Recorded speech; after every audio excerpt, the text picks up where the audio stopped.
Trong lại đã tao một này chỉ có to nhớ chỉ trong trong chân rồi nhớ hỏi bên chân này trong lo đã đại ở chân trẻ to nhớ chả cú siêu nhớ bị có siêu chả cú thầu còn những trong này biết à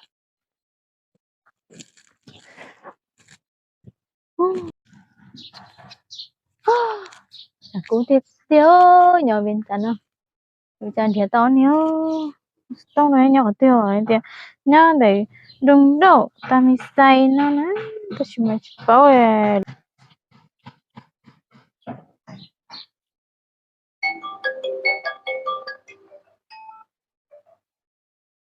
nó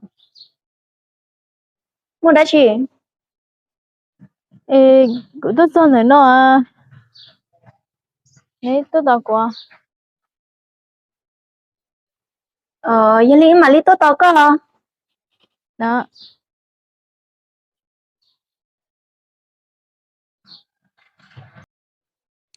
Ba cô ơi, có niềm phong gì phải rõ to. Có bài to nữa nó nữa. Ê, apa nó lý này của hành đơn là chỉ tuần đó. Ta cậu thọ. Ê, và ta nấu đó có này hành đó đó. Chỉ bao này tay phong nhìn đỡ li ồ.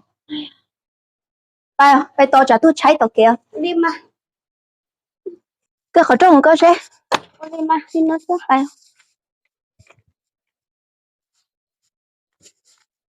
Có tuổi lọ. rồi Tôi một tờ chế mà. Mua.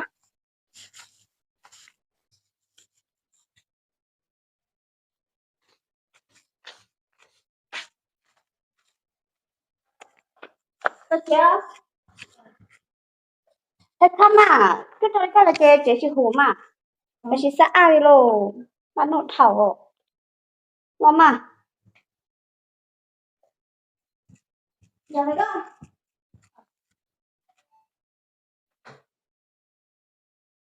Cái tuổi này, có tôi xảy rồi, có tôi chưa?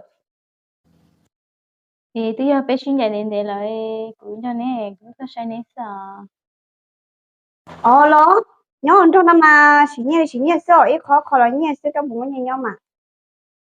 tôi chỉ mua theo tôi sẽ đi ăn nuôi chè của tôi ở đó cả theo Trời có người xin cơ mà. Bài ơi ba cô. Tầm này cho mà. Chỉ to na có tay niềm phong nhìn đỡ toàn kỳ sĩ hở giờ trong một khẩu kế xin à. Ê, tuổi này chỉ cho nó nhau chế cái nó thích khó như tài rồi chứ. Chứ phải Bây hả? giờ đi chuyện thế chế hay xin à.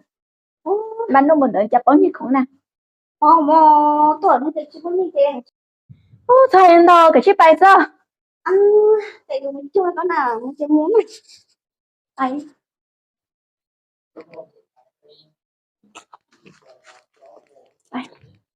Tôi cũng mà tôi sẽ tốt hơn à. Mà mà Hello, chỉ có thể sạch cũ nữa.